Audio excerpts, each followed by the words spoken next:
Alright, here we go. I tried this on the fly last time, it did not work. So, I wrote up a script. Took a really long time. So, we are going to be going over Yojo Senki, the first book, Chapter 1. In English, this is the saga of Tanya the Cruel, Tanya the Evil. It's written by Carlo Zen, and the artwork done here is Tojo Chika. Wonderful art, wonderful story. If you have seen the anime, great. It's a great way to get in. If you've read the light novels, those are great as well. But I guarantee you the manga is where it's at. There's so much more information, the art, the humor, lots of little bits of information that the author and the artist put in that just put this manga a cut above the rest. So, here we go. Let's get started. Pardon my editing. I'm still trying to figure out how to best do this. Here we go. Oh, you saw my cursor, didn't you? Alright. So, starting chapter 1 here. It's June 1923, so for us it would be in between World War I, World War II, and we are at Northern Military Command over the Norden region. Here we meet our heroine, Aerial Mage, Second Lieutenant Tanya Degreshev.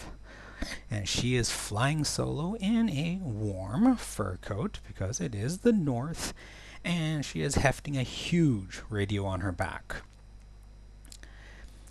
We learned through this conversation that she aptly goes by the call sign Fairy08, and she's talking to HQ about something. What could she be calling them for? Well, our girl here sees some sweet coordinates that could use some sweet lovin' from some artillery shells of naval caliber. How do I know they are naval caliber? Well, if you look at the top left there, we have a guy loading one of the rounds, and if he is a normal human male, judging by his hand width, I would say that is between 8 to 10 inches, the diameter of that shell, which puts it at between 20, 25 centimeters. It's a big gun. Alright, most artillery shells, at least that what NATO uses, are 155 millimeters, and a single one of those weighs 100 pounds. So, yeah, he's probably not carrying that by himself. That's why he is using a sled to load it into what looks like here a railgun. Alright. And this artillery unit is called Goliath 07. That's a good name too. And that is the name of the artillery unit that Tanya is assigned to. And here we see a half dozen or so rail pieces ready to fire.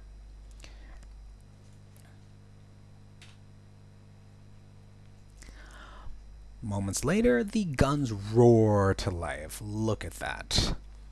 And an all-band radio message goes out saying that the Empire, I wonder what empire this is, has declared war and opened hostilities. Good form, good form. Declare war when the first rounds are already in the air. That is completely legal. Now why? Why is the Empire shooting at someone? Well, the Empire is simply responding to the Regadonian Union's military maneuvers that have, for some reason, crossed into Imperial land. And Imperial armed forces are simply rushing in to defend their land from this aggressive invader.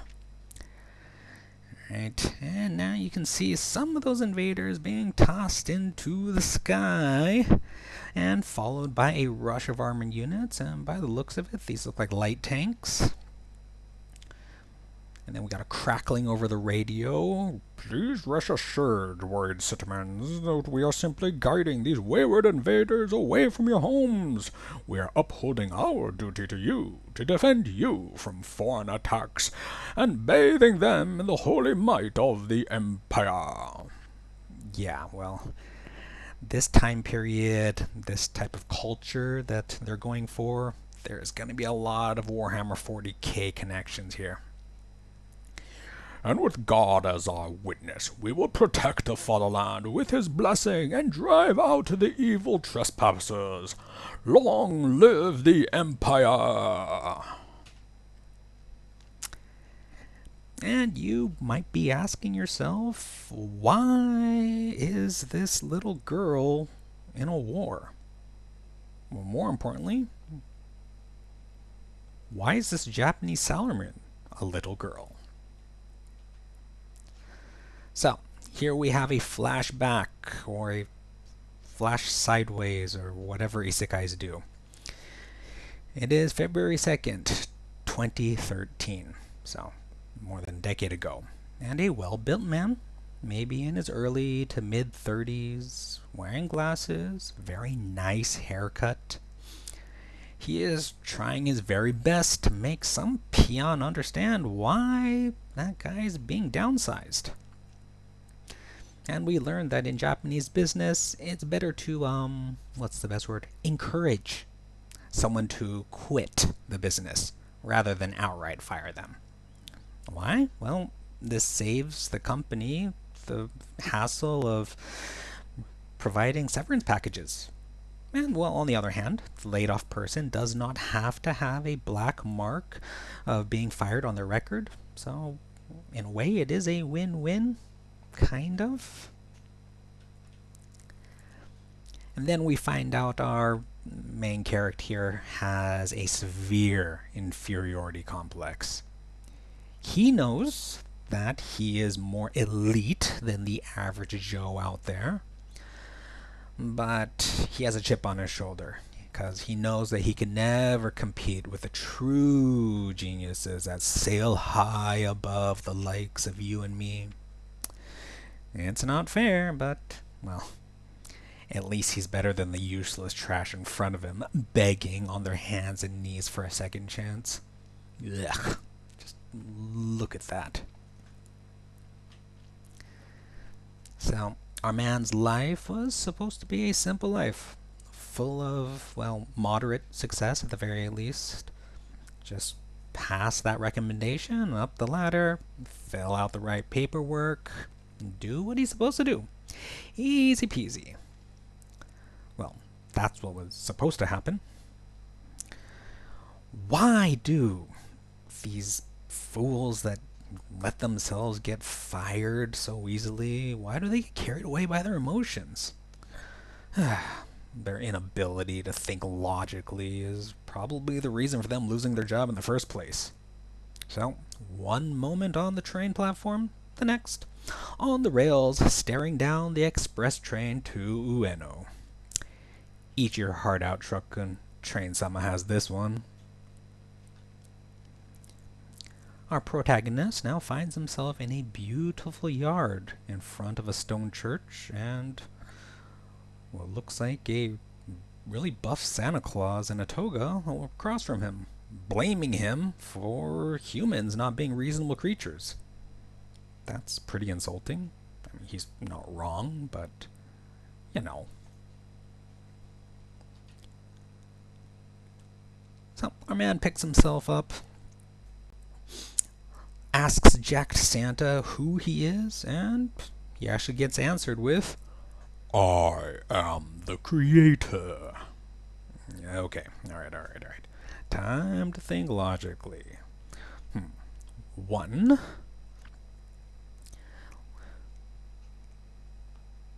He miraculously survived the train accident and in a hospital, a doctor checking him over. Or 2, maybe he's having a flashback to some accident or some traumatic experience that's happened to him in the past. Or maybe just 3, he's daydreaming. Then Santa insults him for thinking too much and, well, reveals that he can read minds. Alright, well, maybe we got a real god on our hands here. The man does not back down and insults the god by calling him a devil. Ooh, throwing the gauntlet, I see. Let's see how that pans out for him. He continues to explain why God does not exist. According to him, only gods and devils exist outside the human realm of explanation.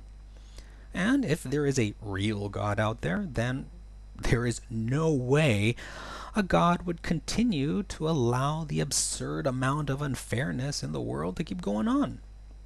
Unfairness exists, therefore, God cannot exist. QED, mic drop. So he decides to address the old man in front of him as being X, since obviously there is no God.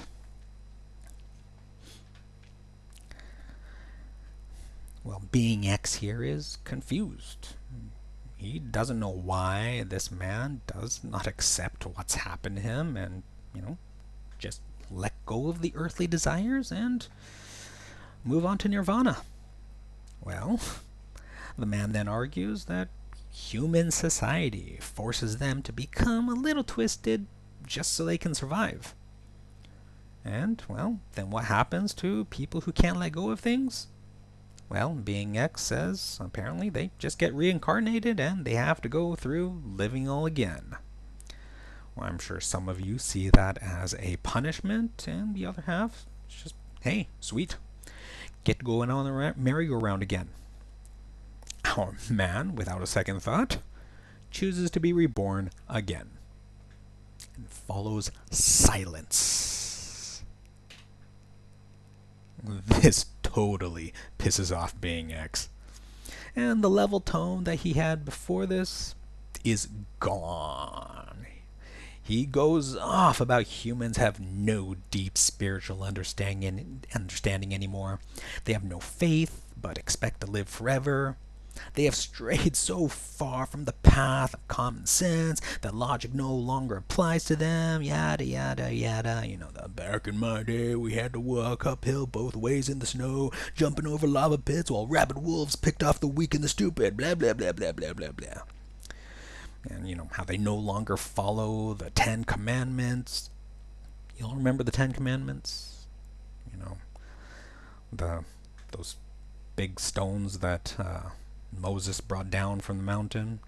Number 1, no idols. Number 2, don't use God's name as a swear word. Number 3, rest on the holy day. So, the Sabbath, Sunday.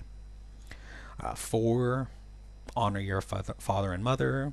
I think we see that in almost every culture and nationality. Number 5, don't kill people. Yeah.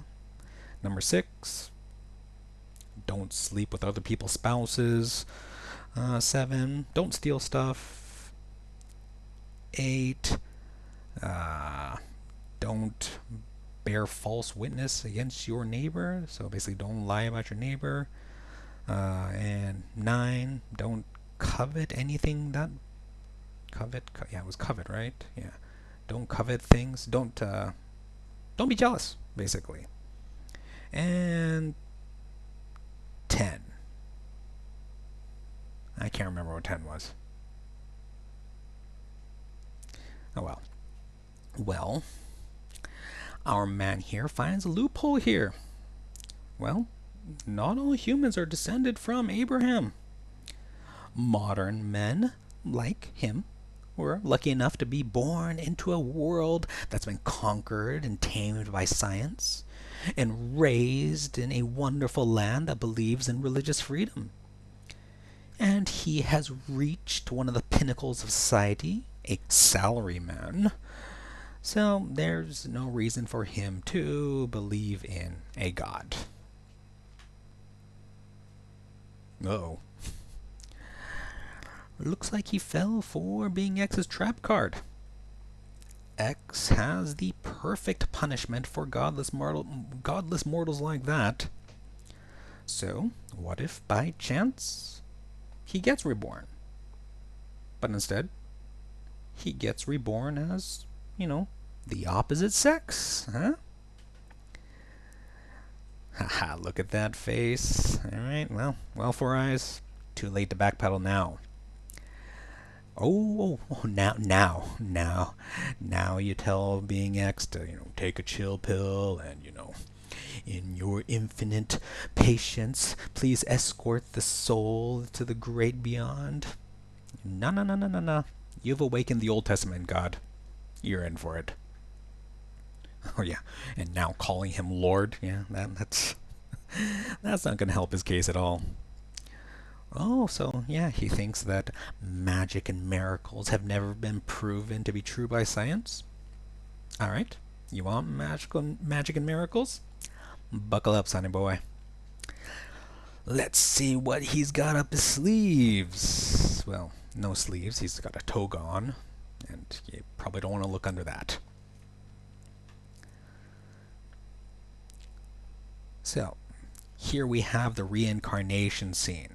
And according to this curse, MC here is going to be born in a non-scientifically based world as a girl, and he will know what war is, and finally he will be overcome by all those trials. Right. One of the reasons I do like this is, finally there's an Isekai where the protagonist is cursed by the gods instead of blessed. No superpowers, no little tricks and gadgets he gets to carry with him to his new life. Alright. Now we flash forward, sideways, backwards, whatever again. Up and to the left. It is now July 18th, 1914. We're at an orphanage in a church that's located outside the imperial capital of Berun. Not Berlin, Berun. Our protagonist, yes, you can see those tiny hands, is now coming to grips that things are not the same. They are being spoon-fed by a kindly sister, or, mother superior. And our main character realizes that they are in a world ruled by magic, not science, in the middle of a time of war, not peace, and to top it all off, they're now a girl. I mean, being a girl's not bad, but if you're one gender and all of a sudden you're forcefully changed to the other, things can be quite jarring. Oh yeah, and on top of all that, Being X decided to make them a helpless baby. So, literally, a completely opposite life than what our MC had before. So, let's run a quick introduction. Yeah, that's our girl in the back there, sitting on the altar. Alright, what's her name? Tanya Degrachev. Her status? She's an orphan. What happened to her parents? Well, her father was a soldier, who is now KIA, and that happened while her mother still carried Tanya. And, yeah, here's the catch. They were never married. So, what happens? Drop the kid off in a basket with a note. And magic ability. Of course. Yeah, I mean, not sure if this is a blessing or curse, but of course, Being X is gonna give her some magic potential. What's the country or the empire that she's in like? Well, the empire is a hegemony. A hegemony is, think Athens, when Athens ruled a lot of Greece right before the Peloponnesian War, and they lost it all. It's also a military state, like Sparta, where everything revolves around the military first and all. And, well, one of the things that is weirdly liberal in the fact that men and women are treated equally. Now, you might wonder why that's there. Well, forced conscription. Alright, we've got a few countries in the world like that too. And why is that? Well, the numbers in the military have to constantly be bolstered. So, Tanya is found to have magical aptitude during a routine physical at the orphanage, And the first thing she does is volunteer to join the Aerial Mage Corps.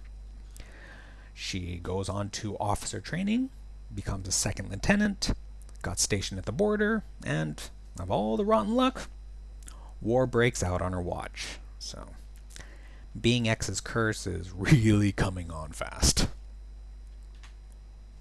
So, finally, we return to the northern front where Imperial artillery is turning Regadonian soldiers into fertilizer. And what is Tanya doing? Monologuing. Yes.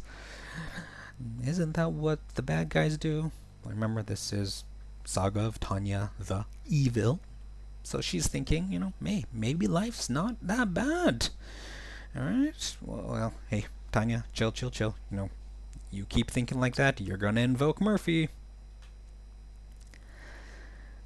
Look at that cute face. Tanya continues thinking how she can turn this awful situation into her favor, and, at first things look really dark. I mean, really, who in their right mind is gonna send a little girl out on a solo mission right during a war? Well, the Empire, equality. On the other hand, she thinks that this would be the perfect place for her to earn some achievements, so she can jumpstart her military career and maybe land on the fast track to a position on the general staff. So, the general staff, these are the top dogs in the military, the guys with the most stars on their uniform. And Tanya is now planning her life out in detail from this crossroads in life. This is going to be a reoccurring thing, and, I'm guilty of doing the same thing. She sees this conflict as a gift placed in front of her.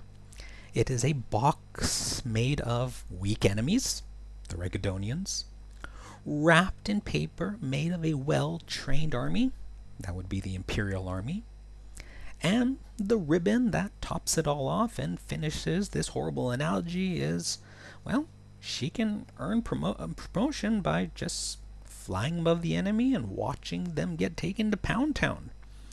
Safe as a kitten in a blanket.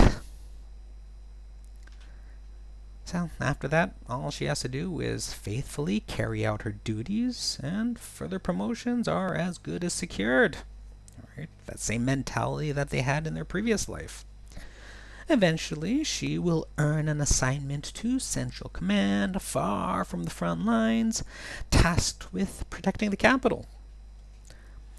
From there, she will get a real bed to sleep in, warm food to eat, instead of the cold rations in the trenches, getting rained on by, well, not only rain, but bullets and artillery and pieces of the dead.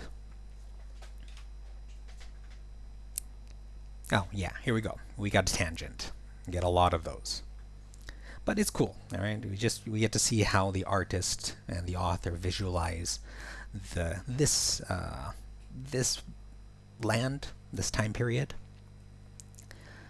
So this map here is just before the fighting in the north that we've been watching has started. So we see the Empire here, the dog-looking people. Alright, these furries. Totally surrounded on all sides by enemies. Well, they are enemies, but they're not enemies. They're enemies in all but name. And, totally not Germany in the early 1900s. The Empire is extremely rich, large, powerful, industrious, and, they are earning the ire of their neighbors. Again, not Germany. Then one day, the Empire gets some distressing news. Alright, there's some suspicious movement going on at the northern border. And it seems like the Regadonian army is going to be carrying out massive military maneuvers right on the border. Here we go. More animal characters. So the Regadonian Union, the northern ones, they are shown as the cows. And then you're asking, wait, why is there a horse leading the cows? Well, here we go. They've just had a change in government. Big shake-up. The leading party has been switched over to a pro-nationalism, almost ultra-nationalist party that has gained power by hyping up the invincibility of their army. You know, people love that stuff.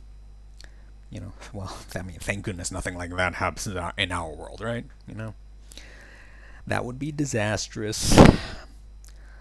So, apparently following the lead of the Nationalist Party, the army was deployed to their south as a demonstration of their manliness and their ability to lead the nation.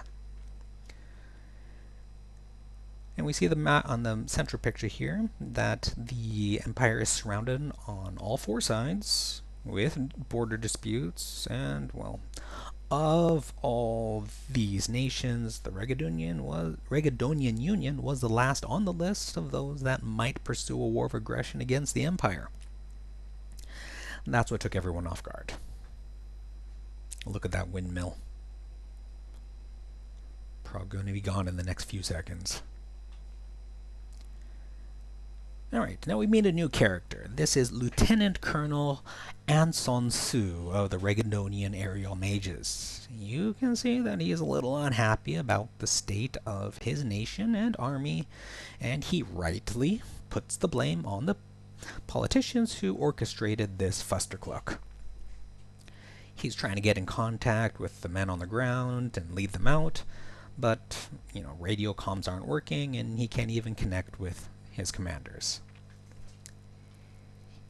So he was fortunate enough to be located in the rear when the first shells started falling, but he arrived just in time to see the bloody mess that the main Regadonian army has been turned into. Command royally underestimated the Empire's internal deployment strategy. So, what is the Imperial the Imperial doctrine in this time? Yeah, the internal deployment strategy. Well, what they do is they place minimal forces on the borders, just enough to slow down an invasion by trading land for time. And that time would be used to transport troops and resources to the embattled front from a central location inside the Empire. Alright, trains, very, very important. So they have a very, very intensive train network. Unfortunately for the Regadonians, their advance was so slow that most of the Imperial army was able to get set up before the first shots were even fired. That's why we had all those railway cannons in the first part. Anson, well, he's smart. He already knows that the army's lost, and he shifts gears. He now self-assigns himself a mission to get as many remaining troops organized and retreat them in an orderly fashion. Right? Thinking calmly. That's a good commander. And if possible, find a way to hinder the Empire's ability to continue routing the Regadonians. He knows that he doesn't have the numbers to threaten the devastating Imperial artillery, but, you know, they might be able to take out some of the artillery spotters.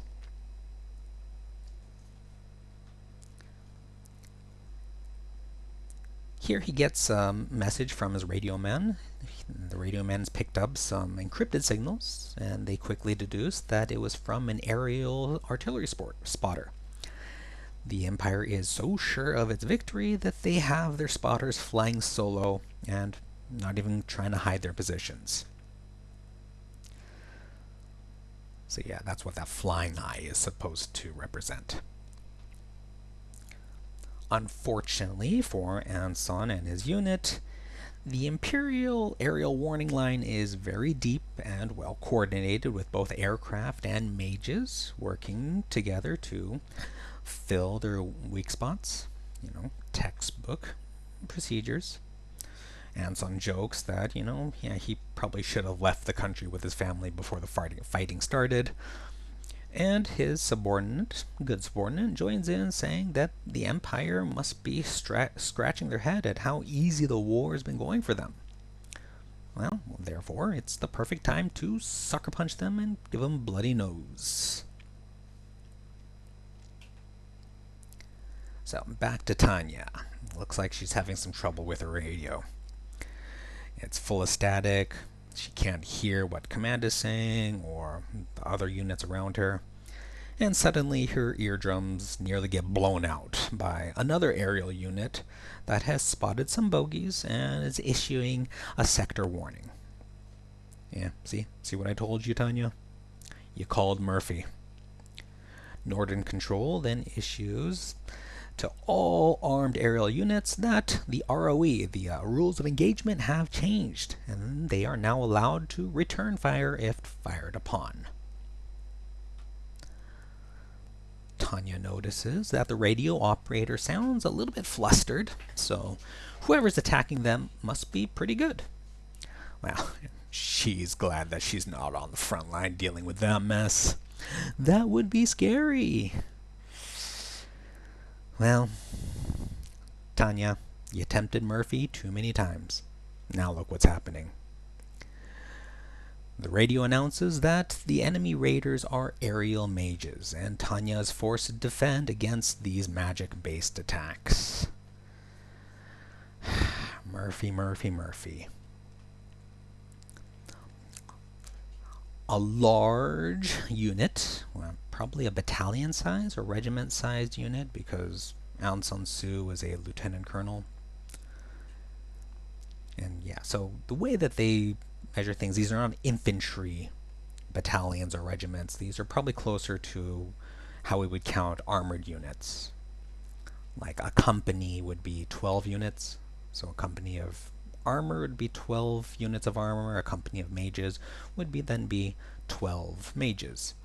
A battalion is usually 3 or 4 companies.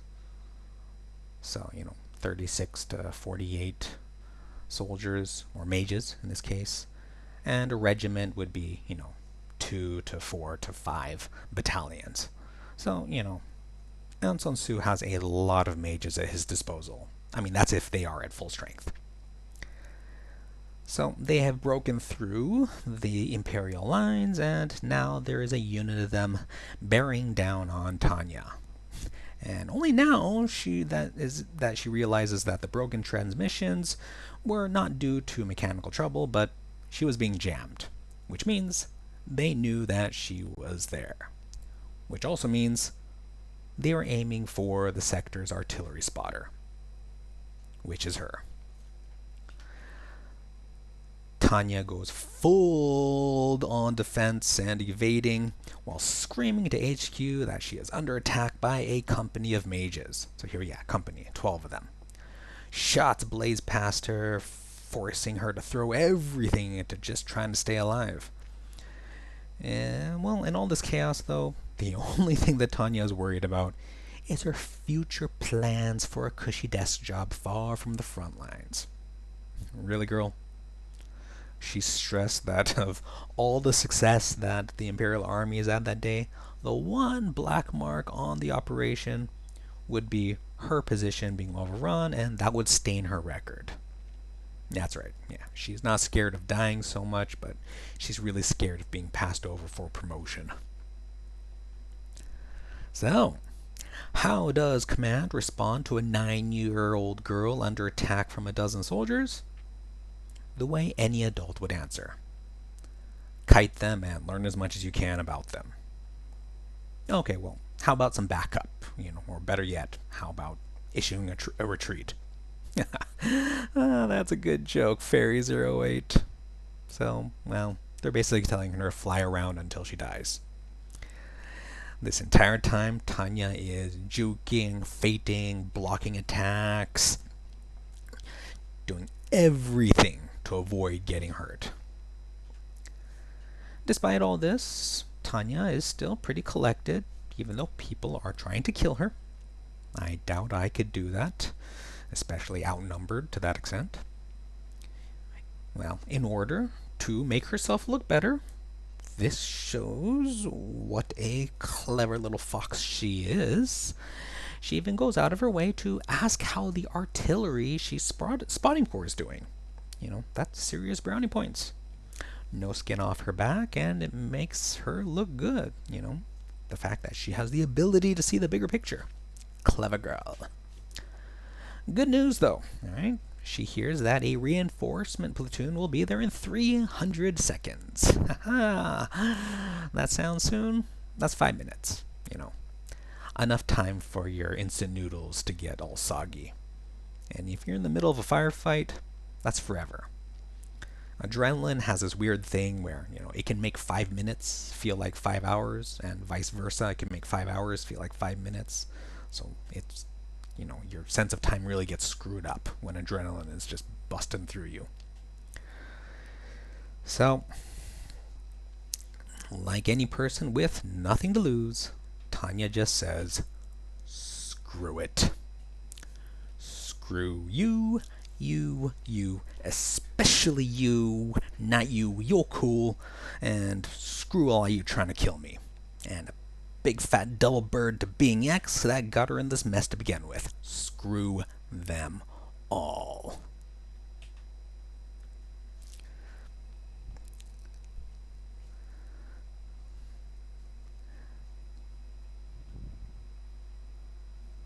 So, Tanya decides, well, she cannot rely on luck to get her out of her. Well, maybe there is bad luck, but none of the good kind. So, she is going to reenact her own little Sekigahara here.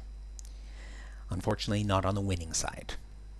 So, for those of you who do not know, the Battle of Sekigahara was the last big battle at the end of the Japanese Civil War, the Sengoku period, the Warring States period of Japan in 1600, where General Tokugawa of the East and General Ishida of the West decided to face off, and the winner became the new shogun. All right, they didn't become a new emperor. You can't get rid of the emperor, but you can become the chosen leader of Japan using the emperor's blessings by basically beating all your rivals.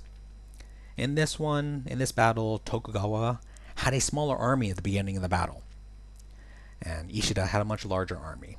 So the East was a little bit scared, but for some reason Tokugawa was not scared at all. It turns out that he had paid off. He had bribed a bunch of the generals on the western side to either not fight or to join him partway through the battle. And that's exactly what happened. So basically that destroyed all the formations, all the plans that the Western forces had, and it turned into a losing battle. What Tanya is trying to mimic is the Shimizu clan, one of the clans that fought for the West. They knew that there was no way to win, but they also knew that they could not turn tail and run. That would look bad. The whole Bushido, the code of honor, the code of warriors, honor will not allow them to retreat. So what they did was they retreated straight forward. They fought through the western lines all the way to the other side. So it can be said that they never retreated from battle because they went forward instead of backwards. So a little bit of history there. Yeah, I love this part. Tanya charges up and releases her Ultra Beam. This is from Ultraman. If you don't know Ultraman, the first Ultraman at least, one of his finisher moves was crossing his hands like that, and a laser beam would shoot out and blow up the monsters. And she manages to smoke one of the attackers. One down. Many more to go. Tanya continues with her inner monologue, lamenting that this world is really messed up. And, she's getting shot, she's dodging, fainting, weaving. She was half hoping that the attackers would see that she is a cute little girl and go away, but no. They didn't even hesitate on opening fire on her. There's no CPS in this world, apparently. And, well, that seals it. And you see at the bottom there? That's Nietzsche. Remember what Nietzsche said? God's dead. And according to Tanya, yeah, God really is dead. Look at that cute little raging face. And she's raging, was there ever a God in the first place? Bringing up three very good examples: the Holocaust, the Bosnian War, and the Rwandan genocide. Most of you know the Holocaust, so I will not go into that. The Bosnian War was part of the Yugoslav wars, right after the fall of the Soviet Union. A lot of different ethnic groups in Yugoslavia decided to make their own countries, and, well, that turned into a bunch of little civil wars. A lot of war crimes. It was actually the first time that a head of state was charged for a war crime. What was his name? Something Milanka. Yeah, but he was a head of state that was proven that he was part of war crimes, and he was tried at The Hague. Unfortunately, I think he died before they could sentence him to anything. And then there's the Rwandan genocide. That was a horrible time in Rwanda, where the Hutus and the Tutsis, which are two groups, they are two Bantu. They're both Bantu speaking. Bantu is one of the Afriges of the African continent. And if I remember correctly, the Hutus were considered the peasant class, and the Tutsis were considered of the higher class. Unfortunately, the colonizers, in this case it was the Belgians furthered the divide between the Hutus and the Tutsis by adding some more designations. So basically, if you looked more European, you got into the Tutsi group. The Hutus did not like this, and after things fell apart, civil war, and the Hutus started genociding the Tutsis and other groups. Well, they were even genociding themselves. Anyone who was even moderate was killed. This was a horrible time. Alright, so Tanya knows that she is stuck in this position. She cannot run away. And, well, going back, just speaking about those genocides leaves a bad taste in my mouth. Everyone, we need to remember this, and we do need to learn from them. Alright, so, back to Tanya. She's trying to come up with a way to get out of this situation, and you'll never guess what she chooses. If you want a hint, think Jedi or the Astartes. So, I do like magic in this franchise. It is pretty cool. They're able to do some pretty amazing things to their bodies, and, it does make sense if there's magic. It's not just, oh, I'm cold, so I'll cast magic shield that makes me warm. Boom! Done. And, invisibility. Invisibility, no matter how you look at it, that's pretty much impossible. Right. If you're invisible, is it just your body that's invisible? So are your clothes still visible? If that's true, then you need to run around naked. And since it only lets light go through you, like dust and stuff can land on you, and that's usually enough to give people away, especially when light hits dust motes and stuff. If there's a place where there's no dust motes, well, there's a person standing there, especially if it's in the shape of a human. But if you're able to, you have an area of effect on your invisibility, well, if you're touching the ground, your clothes might be invisible, but the ground will be invisible too. So you just look at where there's, big empty spots, and it looks like there's footsteps. So yeah, I never really understood invisibility as a superpower or for magic. But it is a good idea. I do like the idea of it. Oh yeah, if you want a good what was it, magic anime or a magic light novel to read, I would suggest Mahou Kakoko no Rettose, the irregular at Magic High School. They have really good physics, and they use magic to manipulate physics. So if you're kind of a geek for that, check that out. So, what does she do here? Yeah. So, she pumps more dopamine into her brain. She increases her reflex time and lowers the sensitivity of her pain receptors and increases the flow of her mana. So, well, for those of us who have no magic, there is a white sniffy dust that mimics a lot of these symptoms. It is very illegal in most places, so don't go around asking, all right? I mean, how do I know? Look at that face in the central picture there. Yeah. So, Anson and his men are trying their damnedest to knock out that artillery spotter. And then the radio operator pops on saying that there is a company-sized mage unit that is approaching them, and their retreat path is not going to stay clear much longer. And, you know, this makes sense why he has such a small force with him, even though he's lieutenant colonel. Alright, so the reason there's a retreat path is so they can make it back. No one wants to get surrounded.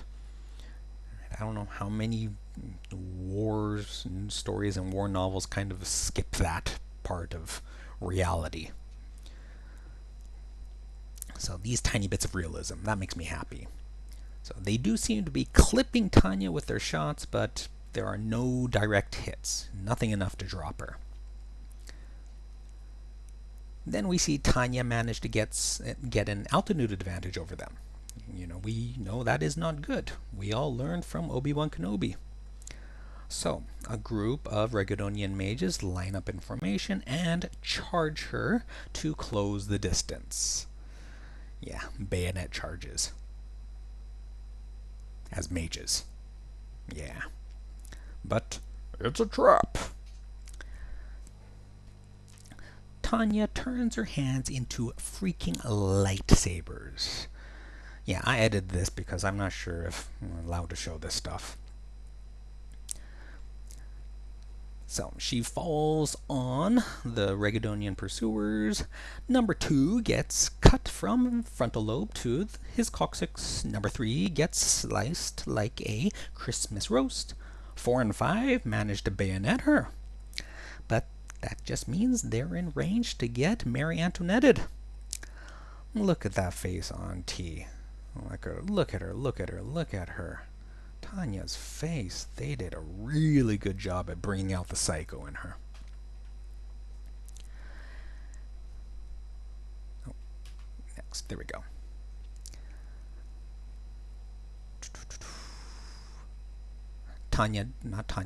Anson tells his men to break off and surround Tanya and avoid close quarters combat. You know, that's understandable after what we've seen.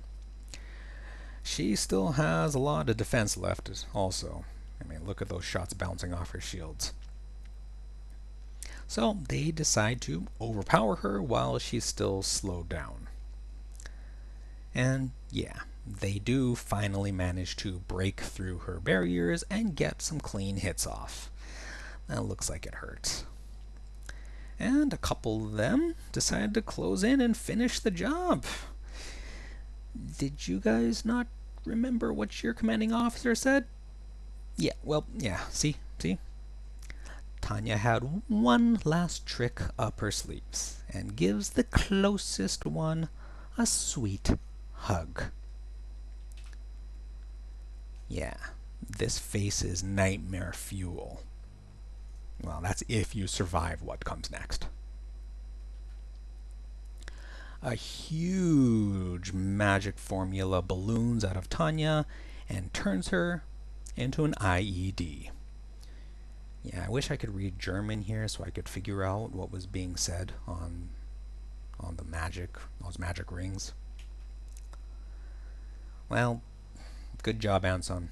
Mission accomplished. You got the artillery spotter. That's what you set out to do. And it only cost you, what, 6 men? Maybe more if that last earth-shattering kaboom took out a few more. Time to go home. Yeah. If you look in the middle one, there are 6 of them, so 12 minus 6, yeah, so yeah, it was 6.